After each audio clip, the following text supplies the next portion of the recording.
Welcome, everyone, to episode 317. Oh, 317. 417 of Just Joshing. I'm your host, Joshua Pendeloresco. I write stuff in podcasts, too. And this is the week of fall catch-up here, because after this week, we're going back to 3 episodes a week. Today is the Cloud Diver Final Stage Part 2. I'm excited because I'm not going to lie. I finally got to voice Roy G. Biv the Unicorn, and it made me very, very happy to do it. I'm not going to lie. It was super fun to finally get this chance to have Roy G. Biv on my podcast. And it's ironic that my reading guest actually helped name him, Robert J. Sawyer. Robert J. Sawyer is reading from the Oppenheimer Alternative. His interview that I did for the podcast is going to be coming out in a couple weeks. But, yeah, man, I'm at that point. And I got to say, Rob had a blast with his reading. I thought I was there. I recorded that, when I did the interview with him, and yeah, he was having fun. I really like this Rob Sawyer. This Rob Sawyer is a lot more at peace with what he's doing and a lot happier with what he's doing with his career. And I can't wait to read Oppenheimer Alternative, and I think it's going to be. I think you guys are going to enjoy the read.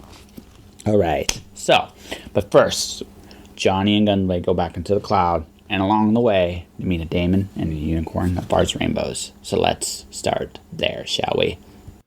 This episode of Just Joshing is sponsored by Indie Imprint. Indie Imprint supports creators by creators. Whether you are writing a book or creating a video game, Indie Imprint works with its clients to produce, edit, and present their projects to the world. For more information, check out their website at www.indieimprint.com. The Cloud Diver, Final Stage, Chapter 3, Feed, Lost, Error 404. Books and documents were still scattered around the room, and traces of dust and neglect were everywhere, just like last time. Small differences made themselves known as a closer at this bizarre world. A few random titles were on bookshelves, and all the carnage from our last visit had been cleaned up. Other books had been on the ground, titles such as Alice in Wonderland and Discourse on Method, for conducting reason and seeking the truth on the scientists, had moved our shelves that were lined up by some kind of numeric value. This place seemed to be rebuilding itself as it went. It's changed, I said. Quiet, Gunblade said. Scanned the vicinity for tapping on the earring I hadn't noticed before. Can you hear me? I hear you loud and clear, Laptop answered. The Q-Rob scattered in the air seemed to be transmitting just fine. So as long as you follow the breadcrumbs, we should be able to read you, Yelena added. Of course, we won't be able to help you when you're out of range. We'll have to find out, Gunblade answered. She returned her attention to me. I've done some exploring in the cloud each time I've come in here. But by no means do I have the whole place mapped out. It's a world unto itself. I could spend lifetimes exploring this place and not find an end. How did you come here the first time, I asked. Gunblade paused and thought hard before answering, biting her lip as she did. I don't know, she said in quiet bitterness. What do you mean you don't know? I said in complete disarray. How does one wake up in a place like this? Yet the way she said that told me that it was true. She had come to this place by accident. How does one stumble into a place like this? We need to find your friend, Gunblade said, cutting me off with a harsh finality. For a while, all we did was walk and listen to the echo of our footsteps on the floor. It didn't seem like a good idea to talk to her like that. Had it been something I said? After a while, I just enjoyed the lull the silence gave us. The weight of each footfall felt a lot heavier than it did in the Void Life Tower simulation. There was a sense of gravity in the tower, but not with the same as this. Remembering all I endured with Gunblade when we were trained made me tentative. Closing in on the coordinates of the cube that was contacted, Laptop said. Seemingly from a great distance, it should be right in front of you. Gunblade scanned the tomes in the vicinity until our eyes stopped at one on the floor. Somehow, one of her golden cubes had merged with it. The title started Lord, and the rest was devoured by the cube. Other books lay around and beside it. It was on the shelf third from the bottom, and about Stevie Y's height from the ground. Could he have touched it? Would he? Probably, if he wasn't too busy trying to copulate the various bots and random programs in the system. Gunblade examined the cube and whispered a command. The Q-Rob glowed golden and shone like a small star. Zeros and ones burst out of it, blurring into images. Demonic eyes peeked into the cube, as I'd seen before. The image zoomed off, and there was Stevie Y considering the Q-Rob with curiosity and a touch of dread. He was panicked, kind of jittery with the way he was glancing around him. He took a deep breath while looking at the cube and pressed the button. The golden light dimmed and the book crumpled to dust. Let's keep golden, Gunblade said. Incoming, Yelena yelled. Incoming? Stevie was running toward us, followed by a unicorn that seemed to have a rainbow coming from its derriere. I blinked, convinced it was some kind of weird dream, but no, There was the cutest kid-sized queen galloping after Stevie Y at lightning speed, with a rainbow coming out of its behind. The smell of pine wafted through the air from the unicorn's trail. My brain hurt. I now knew I was the end of every rainbow and that the breeze around it smelled like pine. I didn't know how I felt about that. I was about to ask Gunblade saw what I saw when we heard a roar. Thunder boomed closer to us and solidified from a loud noise to an obsidian dragon rumbling from the door. I squeaked. That was all we needed to see. Gunblade and I raced up to Gate of Stevie and the unicorn, which conveniently left a rainbow trail for us to follow.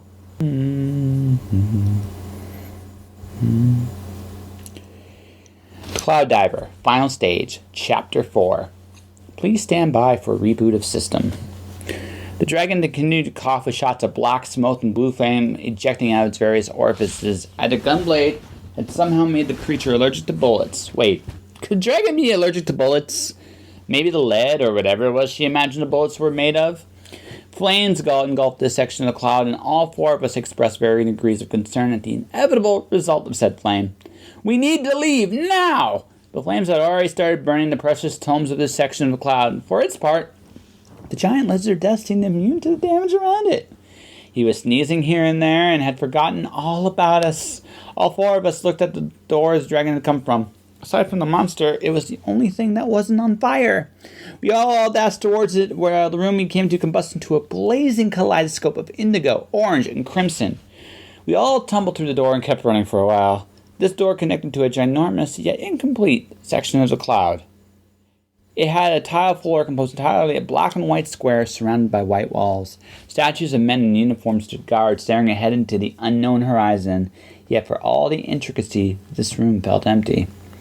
Can you hear us? Gunblade attempted to reach out to her colleagues in the railroad. Bear interference cut off a lot with Top's dialogue. We were off the beaten path. Gunblade picked up another one of the cue robs and pressed the button before discarding it on the floor. How about now? Better. The tone is distant. How many more do you have? Laptop asked. Gunblade picked up a couple more and groaned. Not enough. We'll do what we can, Yelena answered. The gnome is adorable. I'm not a gnome, Stevie Y answered. I am a daemon. He folded his arms and lifted his chin. He has spunk. From Yelena's voice, I could tell she was grinning. I like him. Can I keep him? No, I said. Pity.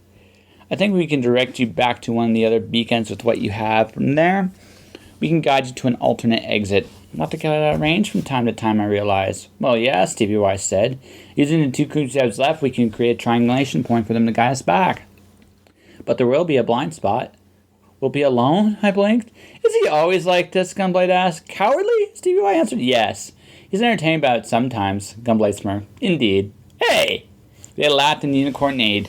I turned my attention to the unicorn. It was no longer farting rainbows. Its tail was wagging and its snort sounded happy. Where did this little guy come from? I met him during one of my time here. I was dating this bot from an old program somebody named Jolty created. She was taking care of this little guy. I heard a grumble from the unicorn as it expelled another rainbow from its behind. The rainbow twisted and shaped itself to a giant smiley face with words underneath it. I'm Roy, the word said. Does he always talk out of his ass? I asked. Yes. There's apparently a fetish with unicorns and things coming out of their butts, at least at one point or another. Can he control the shape of his, rainbows, I asked. He has some control, Stevie Y acknowledged. He's most comfortable with wingdings. Wingdings? Gunblade blinked. Little peace signs and smiley faces exited Roy's behind. Wingdings. Nobody said anything for a minute. I mean, really, what do you say about a culture that fetishizes rainbows coming out of a unicorn's ass? Someone actually built a program with that in mind. Roy, for his part, didn't seem to notice the awkwardness of the moment and kept spawning new shapes from his behind. One of them, a cartoony owl looking down the words, House Nest Books, and displaying them hypnotically for us for a few seconds. What was that? Gunblade asked. Apparently this bot was involved in some kind of advertising, Stevie Y explained. It also occasionally parts with something called The Watcher. Stevie Y shrugged. But he's not a bad guy. I mean, he communicates with rainbows. How awesome is that? He had a point. Communicating with rainbows did sound pretty awesome when you thought about it. Can we get back to the matter at hand, Gunblade asked. You mean the killer flu virus is in the file I'm carrying, Stevie Y answered. People are working on it as we speak. Okay. But you have to say hi to the unicorn. Gunblade snorted. Why? Because it's rude not to at least say hi. Stevie Y and Gunblade glowered at each other for a minute. Finally, Gunblade chuffed and approached Roy. His tail stopped wagging as his eyes cast downward. She eliminated the sphere when she crouched and extended her hand. Roy stopped scrunching up and was eyeing her hands in curiosity. Caution was still there, but he was tentative.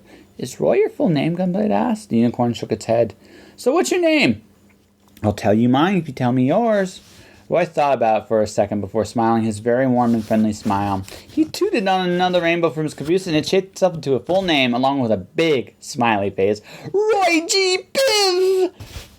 Gunblade nodded and motioned the unicorn closer. Roy G. Biv seemed to touch, reluctant, but curiosity overcame his fear as he leaned into her with his ear. Gunblade whispered her name gently and the unicorn exhumed a giant exclamation mark from his behind. My suspicions that there was a big mystery attached to Gunblade was confirmed. Promise to keep it a secret, she asked with a smile. A thumbs up appeared behind Mark. Thanks, Roy. Great to meet you. Her smile to the unicorn became downright ferocious when she turned her attention back to Stevie Y and I. Can we go now? I guess, Stevie Y muttered like a child. Why won't she tell us her name? I whispered to him. We're probably not mature enough. And the unicorn is?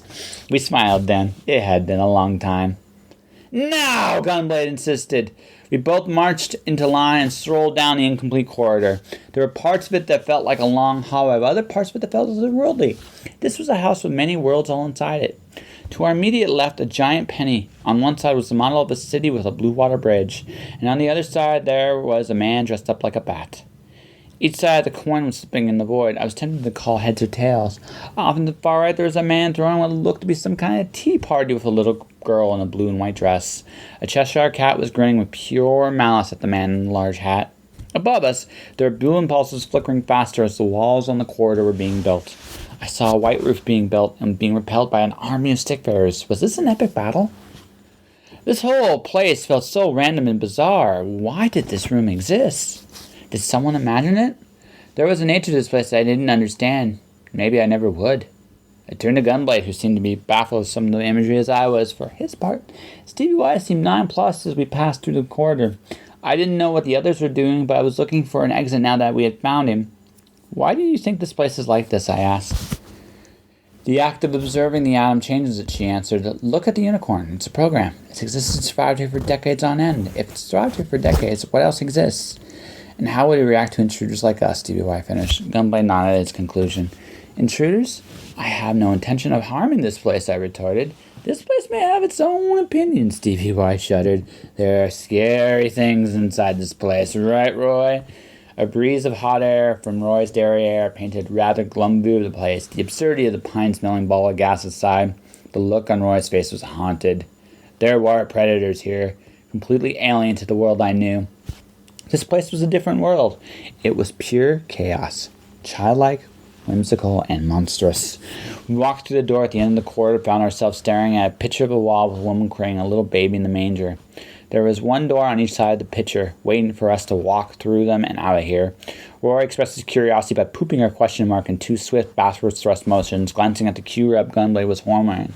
Exactly, it'll take us home, I said. Roy seemed saddened at that. I looked at Stevie Y and connected. Why? Once we left, the unicorn would be a lone man. Can he come with us? I asked. He's a little too big for me to store, Stevie Y said sadly. Could he fit inside me? I asked. Back in my more rebellious days, I had modded the storage section of my cerebral cortex. An overclocked storage drive could hold vast amounts of data. He's smaller than I am, Stevie Y conceded, but you have quite a headache carrying both of us for too long.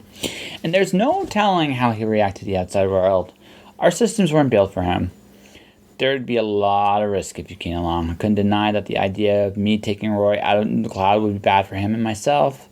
But looking at his little eyes and the sadness I saw in them from the thought of being left alone again, I couldn't just leave him there. Maybe I've been spailing Rainbow Pine a little too long. But he was so cute! I looked at Roy's eyes. Would you like to come with us? His eyes shone into joyful little suns. I've never seen happiness quite like that before. I doubt I'd ever forget it. A warm, piney wind came from the unicorn's eye, and small tears escaped its eyes. It nodded. You're sure? Gunblade asked the cube. Positive, Laptop answered. Once you clear the door, we think there will be one more room. Once there, one of your fierce curios should be in that position. You can follow the beaten path to the exit. Okay, thanks, Gunblade motioned as we go this way. Gunblade opened the door and Adam and Chester stared at us from the other side. This is Kathleen with BookBrush, and I wanted to tell you a little bit about BookBrush.com. Our team developed BookBrush for authors like you after having hundreds of conversations with authors that were struggling with creating images or simply paying too much per image to have a graphic designer do the job. So we created, for authors specifically, the easiest way to create professional ads and social media images for your books. We'd love to have you join us at bookbrush.com.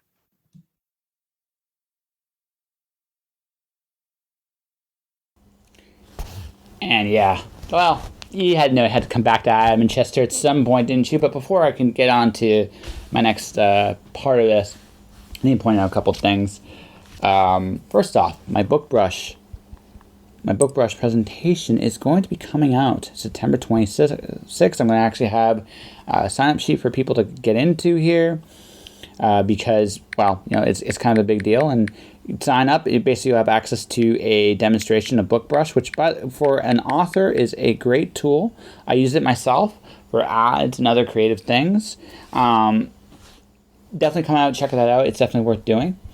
Also, though, my sponsor, Indie Imprint Long Play Games, is actually added a little expansion to Get Your Ass to Mars, which now has the Cygnus Pizza Race. That's right, there's a racing game inside this, and it's a lot of fun, and it's a cool game. You can definitely download it now. Check out indieimprint.com for more details. It is definitely one of those things where it's sometimes the cool little mini games make add a little something extra, and this one surely does. All right, let's get to Robert J. Sawyer and the Oppenheimer Alternative. Jim, you'll be interested to know that the Italian navigator has just landed in the New World. It was code, of course.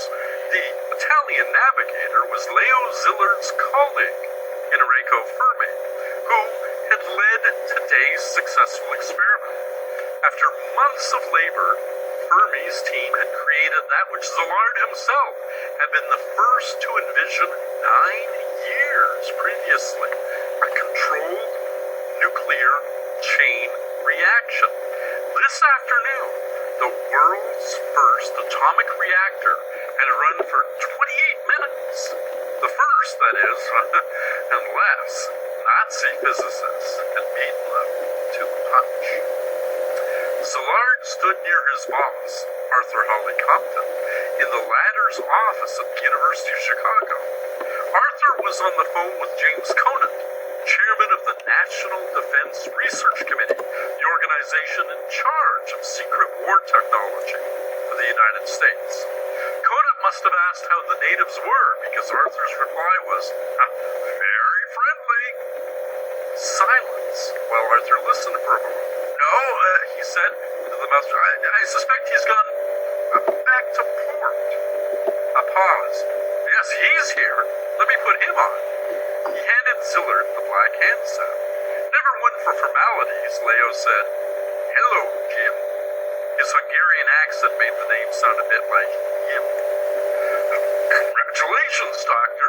The voice was warm, although there was much static crackling behind it. None of this would have happened without you. Szilard rubbed his forehead with his free hand and said, because he knew it was what he was supposed to say, thank you. Then he handed the phone back to Arthur. Leo liked to think either in his bathtub, he often soaked for hours, or quite literally on his feet. He excused himself and headed out into the cold evening air, while Arthur went back to his oblique conversation. As Leo ambled across the campus, he passed many students, some clutching textbooks, a few holding hands. He felt twinges of guilt. If something had gone wrong today, all these young people at the beginnings of their lives, along with quite possibly almost everyone else in Chicago, could easily have been killed. Leo's breath blossomed in the clouds in front of him. He hadn't had a destination in mind, but his feet brought him across the width of Stag football field. There'd been snow earlier in the week that had melted, leaving the brown grass dry. He made his way toward the concrete rows of angled seating that ran along the west side. The brick structure beneath these bleachers housed various athletic facilities. Leo greeted the guards at the north end and headed into the double squash court that had been their experimental working space. A short figure with a receding hairline and a oblong face was looking down from the court's spectator gallery at the giant cube of graphite blocks. The other scientists, doubtless in a mixture of elation and exhaustion, had all left. But Enrico Fermi leaned on the railing, just staring, apparently lost in thought. The beast below was hibernating, all 14 cadmium control rods having been shoved back in, peanuts, into the hulking bald body of El Toro. Leo approached and solemnly offered his hand. Enrico took it. Their names had already been linked forever in history, or would be even, once the security was lifted, thanks to the letter to President Roosevelt that Leo had drafted 3 years ago. That letter, signed by Einstein himself, had begun. Some recent work by E. Fermi and L. Szilard, which has been communicated to me in a manuscript, leads me to expect that the element uranium may be turned into a new and important source of energy in the immediate future. Well, we did it, said Enrico with his Italian accent. But this was only the beginning, and they both knew that. The Einstein letter had gone on to say, this phenomenon would also lead to the construction of bombs, and it is conceivable, though much less certain, that extremely powerful bombs of a new type may thus be constructed. Yes, replied Leo, we did. He let go of Enrico's hand, shook his head slowly, looking at their creation below. This will go down as a black mark for mankind. That's the taste of the Oppenheimer Alternative by Robert J. Sawyer, published in the United States of America by Kazak Books and in Canada by Red Deer Press, also available from Audible and iTunes as an audiobook and in ebooks in whatever format you might choose. My name is Robert J. Sawyer, and my website is sfwriter.com. Let me help you tell your story. I offer a variety of audio services. I will narrate, I will produce, I will edit, and I will master your file so that it will be ready for Audible and Spotify. And if you don't want me to narrate your story, whether you want to do it or get someone else, I will help you find the right person for the job. All in all, I just want to help you tell your story. I have a lot of experience doing this. Let me help you. For information on my rates and services, please click the link below in the podcast description, jpantelleresco.wordpress.com for more deets. Rob's Reading. Check out the Oppenheimer Alternative. It's available now anywhere you can go.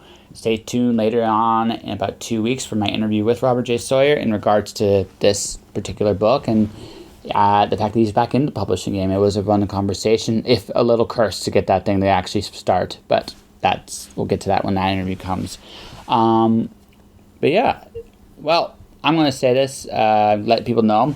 I'm literally 3 more episodes away from story time, for the Cloud Diver at least, to be done. I'm looking for my last 2 readers. I've got I have 2 confirmed yeses, but I've heard yeses from a lot of you. And those yeses have, a lot of you have, kept your promise. I've had some great readings, but some of you haven't. So I take yes with a grain of salt. So I'm looking for my last 2, because the final episode, the final reading is just going to be me. I'm going to go back full circle with the final one. It's just going to be me closing out the Cloud Diver on my own, and a few little parting words and thank yous to a bunch of people. And hopefully you guys have enjoyed this. Based on what I'm listening to and seeing and reading, these reading episodes have done very well, and so I'm going to continue reading. There will be a month break. Well, kind of. I'm going to be doing my When Words Collide presentations for the weekends. I'm going to be starting with, so I quit my job to start freelancing, and then I'll do podcasting A to Z, because I've done that one before, but I'm going to close out with advertising the apocalypse. And I'm hoping to do something a little fun for the, I'm going to be reading Brad Anderson's book, Duatero. I'll show you a sample of the audio from that as a bonus. Outside of that, yeah. I've had a blast, and then Alice Zero is going to come out, in which, speaking of Alice Zero, comes out tomorrow. I'm excited. There's Alice Zero will follow, and then I think I'm doing The Watcher after that, and then after that I get into the next book I'm working on next year.